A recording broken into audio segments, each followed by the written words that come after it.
Hey, everybody. Welcome to Coach's Corner podcast. I'm your host, Coach Tripp. Thanks for tuning in. It's a local sports report brought to you by Sandy Sansing Chevrolet. We got the GSC Men's Basketball Conference champion, Coach Justin Mann. Coach, congratulations. Hey, I appreciate it, Paul. I appreciate you for having me. Man, holy cow. I mean, you've been to 4 or 5 schools as assistant. You paid your dues. This year, the head coach for a few years, and then you had this opportunity. Let everybody know how Dave Scott, who I think is a brilliant AD in picking coaches, how did he get you? I think you were an assistant here first, right? Yeah, I came down here and was the assistant for 3 or 4 months, and then there was a change. And Dave followed me throughout the year, and I think he saw the relationship based on my side things kind of, was one of the reasons why he gave me a shot. Very relationable. I go up and down the hallway, making sure I talk to anybody and everybody inside that hallway. There's a lot to learn from in the hallway, so that's a blessing to be there.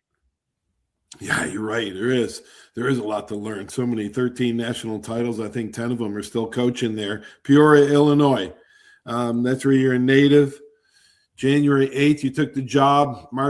January 8th, then March 8th, you win the title 2 years later. Did you foresee it? Did you, because you've had a lot of roster changes, right? You only had 3 guys returning this year.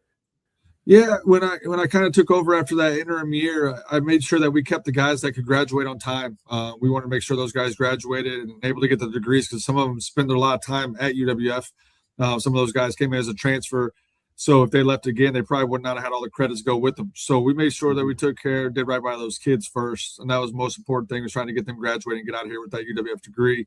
And then last year, unfortunate circumstances with some of the guys we brought in and some of the other things that went on. And so made the change we need to make change. And then obviously this year, minus Sano Rutika, everyone else this team is new to UWF, except for some of the guys I brought back. But approach recruiting a different type of way. We got some Division II kids, Division I kids, junior college kids, high school kids, and so we built it a different way. And then when everyone kind of got on campus, I saw what these guys could have been, and they stayed true to it, and they worked hard all year long, which is good.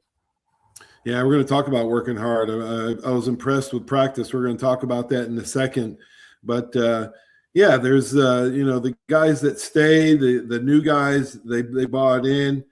Talk about the recruits because, Dylan Brown, who was with Pete Penna at Pensacola State, also won a national title at Northwest Florida. So he's hoisting titles. He's a good young coach with a great recruiter. Your assistant coach had a good influence on bringing some of those guys, right?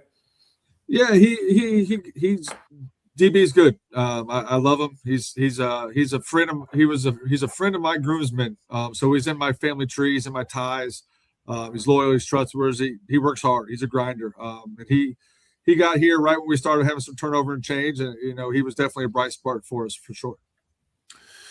Give us a season recap, Coach, because you went 8-20 the year before, 25-9.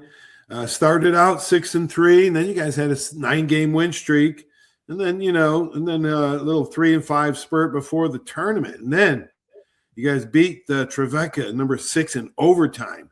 And then you beat number 7 Lee by 7. And then you upset number 1 West Alabama in the championship game.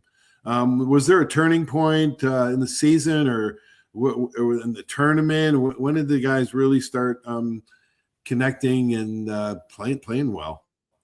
Well, I think they connected all the way through once they got here. I thought after our first 2 losses when we hit conference against West Al and Huntsville the first time, I thought that allowed us to regroup and refigure each other out and get back to playing the way we did early on. And so at that point, we were 6-1 when we lost those 2 games, 7-1 when we lost those 2 games, which put us at then 7-3, I believe, before we kind of went on this little run. After those 2 losses, we had a St. Leo come in, who was a dangerous team, but they kind of got bit by the injury bug early. And so allowing them to come in, that allowed us to kind of find our mojo again and find our rhythm. And then that game right there kind of set us up to take off on that 9-game straight. Then we had Valdosta at home, and we finished up 9 straight before, like you said. And then we kind of got hit by the injury bug. We lost Anthony Igiti We lost Julius King for a little bit. We lost Mhm. Shahar Lazar and Mhm. Christian Valarezo. It was like one of those unforeseen. We had lost Tim Hall for a game, and so we kind of went through about a week or two where we lost some guys and other guys stepped up, and Mhm. therefore then other guys found the roles, and we really kept going. And I thought for us getting Ant back 2 games before the tournament is what allowed us to kind of find our rhythm again to go and win those 3 games in the tournament. But the thing is, Yeah. these guys, like I said, they bonded early, and I think when all those injuries happened, they continue to bond and trust each other and stay with each other and fight through all that adversity for sure. Yeah, you're going to have that adversity every year. For some reason, injuries pop up, sometimes in bunches on you.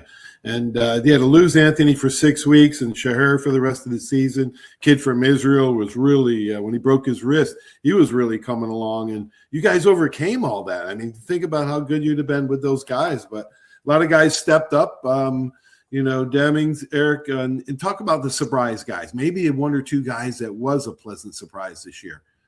Well, I think that we all could say Anthony Agidi was, really good, right? It's easy, but I think a lot of people forget we also signed another Division II transfer in Christian Monroe, who came in and he averaged 15 points a game in his last Division II, and he was efficient doing it.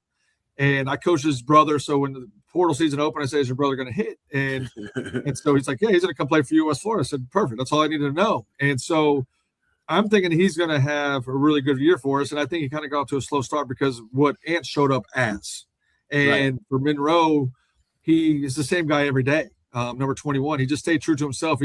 He came in, he guarded the other team's better players and everything like that. So, like for him to, when Ant went down, it finally allowed him to carve out the role that I thought he probably could have had the whole time. It just so happened that we kind of had 2 guys like that. And so when Ant went down, Monroe stood up. He was probably our best, first or second best defender on the coming into the games. Offensively, he didn't force it or do anything too much. He just kind of let it come to him.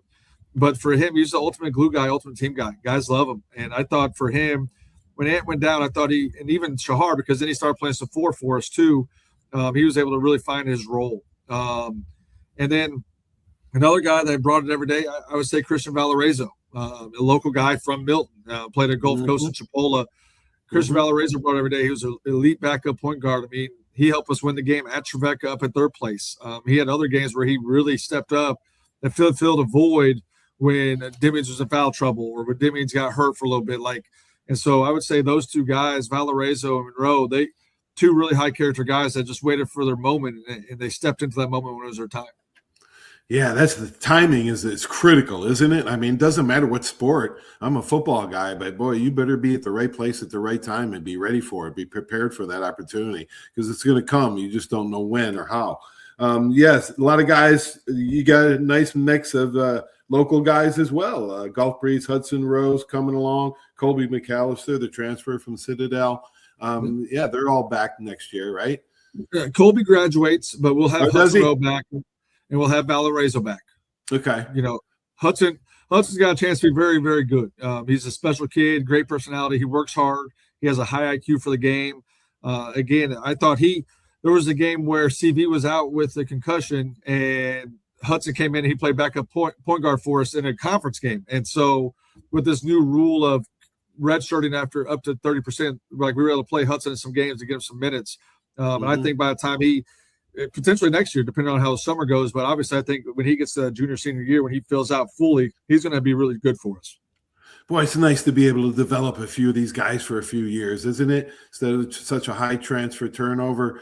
It's I mean, the practices, I was impressed. Okay, a couple of reasons, Coach. Intentional, intense, a lot of drills, keeping score for the competitiveness, also having some fun. There was a good balance and a mix. And you didn't take a break for like the first hour. I liked it. I liked all about it. The guys just seemed like a really good culture. They were involved. They weren't screwing around too much. They were pretty serious, but still, could crack a smile when need be. I think that's a good way to run practice. Yeah, we kind of when we got hit by the injury bug, we kind of slowed things down a little bit, and we started doing as much live. We try to be more intentional details on scouting reports. Just some drill work, those type of things. But then as we started to get guys back healthy, our guys were like, Coach, we need to play. And so I said, all right, we'll play. Everything's going to be competitive, and this is what we're going to do. And instead of maybe going for an hour and a half, hour 45, it was more, hey, we're going for an hour, hour 10 most, and we're going to get in and get out. And we're going to drill the things we need to drill, whether it's scouting report based or if it's just us playing live and doing our principles, because every team in the league is kind of different. So if it's just us focused on us, that's what we're going to do. And guys really bought into it. There's got to be a winner loser for everything, because at the end of the day, there's a winner or loser in the game. So if you hold them accountable in practice, now it's easier in the game. Coach, I noticed that the game I went to in the semis, man, he had like 4 or 5 different guys hitting threes. Now I know they come and go. You win and die. You die by the sword, and so I think I was talking to Will Kennedy. He says, was it the great, the NCAA game wasn't your best game. Sometimes the ball just doesn't go in the basket. I know you guys had, just beating those guys. It's hard to beat 2 teams back to back, but I was trying to think the other day, I don't hardly ever see that in football or basketball. Yeah, it was unusual seeding. I'll be honest. I thought us doing our job in the conference tournament, they didn't reward us for that. Or they didn't give us anything for that. But for us, like you said, we went down there. We went 5 for 27 from the 3. It was not our night, but we held the team to 58 points, and we did give up quite a few offensive rebounds in that game. But told the team to 58 points and only put up 53. I would say that that's going to happen one every. What game was that for us? One every 34 games. I know, Coach. That's all right, brother. I think for us, like you said, it was hard, getting that draw. I think it was hard to get those guys refocused, I think our guys wanted to see somebody different. And I think no matter what you see, it's hard to change those mindsets. Yeah, it is. Absolutely, Coach. No doubt about it. How do you evaluate the season? Do you go back and look at each individual? Do you look at stats? Do you look at, I got a deficiency, like in rebounds? I know we didn't have the big man that really wanted, but do you look at assists, turnovers, plays that worked, plays that didn't work? How do you evaluate the season? I look at it as a whole of where we were and kind of the journey that we went through to get there. And one thing that we did start the season, this is what I told Will when we did our preseason interview, is our goal is top 3. If you get top 3 in the league, you have a chance to make the national tournament. And, about halfway through in September, I took our guys out in the hallway and showed them all that new branding that we have, which you saw when you came to the game. Is we only had one other conference tournament championship, and that was back in 2018. They had a really good year. And my challenge was to those guys is we have a special team. We can do this too. And I think our guys really rolled with that. And that's kind of what they wanted to do.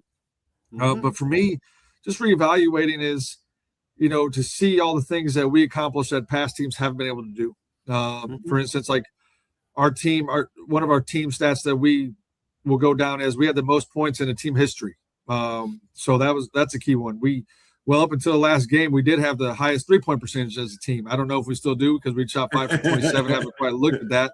But there was a lot of things that we conquered as a team. And then obviously everyone has some individual goals that they achieved, 1,000 points, 600 rebounds, most threes in a season. So I think as a whole, I can look back and say, like, everyone had an impact on this team and everyone had hands in the pot that accomplished something, which is good. And for me, that's a success. And I don't like the way the season ended. It's still sour in my mouth, obviously, because it just happened 4 days ago. But for us, there was a lot of success throughout the season. And I think there's a lot of momentum to build off of this. Balance. You had a balanced team. Nobody could count on just cover or, one guy that you had. I think that really helped. You had depth. And you talked about visualizing this championship. Now you got a whole different challenge. Now you are champs. Now you got to repeat. First time ever repeat basketball at this school. They didn't like the way they turned out in the NCAA. You want to take that next step. Maybe you can use it as motivation for a little bit of harder work in the off season. And does your other assistant coach, Coach Wilson, does he work with Kent in the strength and conditioning department? No, he does not. He's only strictly an assistant for us. He does a little. He's hands on everything. He does a lot of everything, and obviously, that's right before on this call, I was on the phone with Coach DB, and we were talking about a possible recruit that's out of our league. Like, is he what we want? And so the good thing about our staff is we're not afraid to challenge each other. Like, coach, I don't know if he's the one, or coach, I think he's the one. And I think for us, like, having that kind of war room talking about our recruits, I think that's what's going to allow us to make this team better, because everyone's got an opinion. Not everyone's always going to agree. And the good thing is we all figured out, we always know that's best for the program and not just an individual. Yeah, you don't want yes men on your staff. I learned that from Coach Bryant. Don't ever get somebody who just wants you to agree with you. You want somebody independent thinker, smart, somebody smarter than you, actually. Visualization. I used it as a player. I taught it as a coach. I'm really a big believer in visualization. Coach Jay Brown, I had her on last week. She said she takes it to another level with the kids. It doesn't cost anything. It's something that each kid can do. Do you ever talk about that a bit at all, Coach? Yeah, we talk a lot about a lot of things. Like I said, I think we are very tight knit. I would say we're family, and our guys say it after every huddle. They break it down as Argos on 3, family on 6, and these guys rely on us. They trust us. Their families trust us. And like I said, I think that, like you're saying, we did that at the beginning of the year, and they visualized what we were going to do, and they followed suit.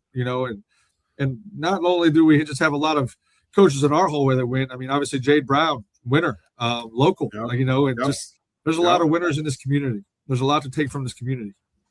Talk about winners. Is there a coach that you call when you got a question about, gosh, a player or development or discipline or anything that you need advice on? Who do you call? Sometimes I just go about 3 doors down the hallway and go talk to Stephanie Yelton. Obviously she's a good one to have, but yeah, Stephanie Yelton, she's a great one, great coach, great person, great human being, and I spend a lot of time with her too. And obviously, because sometimes we travel with each other, or we're in the same hotel, so there's always that relationship. But also just my old mentor Brock Morris. He's the assistant coach at Oklahoma Sooners. And actually, they had a good stretch down the finish of the season. They won 8 of 11. I thought they had a chance to sneak in, and they just needed to beat Arkansas. They probably would have. But he's someone that we haven't been together for roughly 7 years, but we still talk probably once a week, once every 2 weeks. If it's just a text back, we still try to shoot each other a text back. Ah, cool. That is cool. Division I team you root for in the tournament. Who are you rooting for, Coach? I've always been a Gonzaga fan. I love what Mark Few does, but obviously having some former bosses at the Division I level, I got to root for them too. So I'd say, I'm going for the Oklahoma Sooners in that Crown Invitational, but I'm going to root for the Gonzaga Bulldogs in the NCAA tournament. And my wife's from Wichita, so we got to root for Wichita State in the NIT. Awesome, Coach. Awesome. Last question: Who would be a good guest to have on the show? Who do you think I should invite on? Good guest coming up. Yeah, I think you need to get Michael Jeffcoat on this, because he just got the most wins ever in baseball history. He just got up to 689, I believe it is. So Jeffcoat's another good one. He's right down the hall, and obviously, the best part is I'm talking about baseball, but Ashley McLean, she's got the softball team rolling too. So, oh my gosh, yeah, they're coming on next, Coach, for sure. I love having Coach Jeffcoat on, man. What a winner he is! Holy macaroni spaghetti, Coach. Thanks for being on. Hey, enjoy the tournament. All right, Coach. Thanks, have a good one. So long. Bye-bye. Wow, what a job he's done. Justin Mann, GSC conference. UWF just keeps hiring great coaches. Got to give a hand to Dave Scott. Hope you enjoy Local Sports Report, brought to you by Sandy Sansing Chevrolet. Go see the fine folks here in Pensacola, over in Milton, and Foley and Baldwin County. Thanks for watching the show. Have a great sports week, everybody. So long. When it comes to buying your next car, truck, or SUV, you need a team that puts you first. Here at the Sandy Sansing dealerships, we're proud to serve Pensacola and the Gulf Coast with the best selection, trusted service, and deals that work for your family. Just like great coaches build great teams, Sandy Sansing builds lasting relationships with every customer who walks through our doors. Because when it comes to finding your next vehicle, there's only one name to remember: Sandy Sansing can. Arbitrium Consulting for all your fencing, landscaping, pressure washing, tree trimming needs. Call 850-483-0350 for your free estimates. Serving Pensacola, Gulf Breeze, Navarre, Fort Walton, Destin, Perdido, Gulf Shores, Foley, and the entire Gulf Coast. Arbitrium Consulting is owner-operated, fully licensed and insured. Call today, 850-483-0350, the official landscaper of Coach's Corner. Did you know there's a place where you can get good neighbor service and surprisingly great rates on your home and auto insurance? Yep, and that place is, ta-da, State Farm. Here's the deal. State Farm agent Will Rentschler is your go-to agent in Pensacola, Florida for the service you deserve at the price that you want. So stop shopping around. State Farm agent Will Rentschler has you covered. Call 850-433-4678 for your surprisingly great rates today. Like a good neighbor, State Farm is there. Legal disclaimer, individual premiums will vary by customer. All applicants subject to State Farm underwriting requirements. 75 years of service in high-tech today. It's Pensacola Glass Company at 433-8348. High-tech is a term often applied to advanced services and products in today's marketplace. And today, glass is much more than a simple pane of brittle, see-through stuff we hit baseballs through when we were kids. Glass is now a product with unique flexibility in both performance and application. And Pensacola Glass Company is growing right along. That's Pensacola Glass Company at 433-8348. Are you riding around in a filthy vehicle? Dirty car no more. Visit Ronnie's Car Wash today to get it shining in no time. They have 3 convenient locations with another coming soon. The unlimited monthly wash packages start as low as $14.95 per month with free vacuums, multi-purpose spray and towels. Visit them in Gulf Breeze, Navarre, Fort Walton, and soon Crestview. Don't wait, wash today.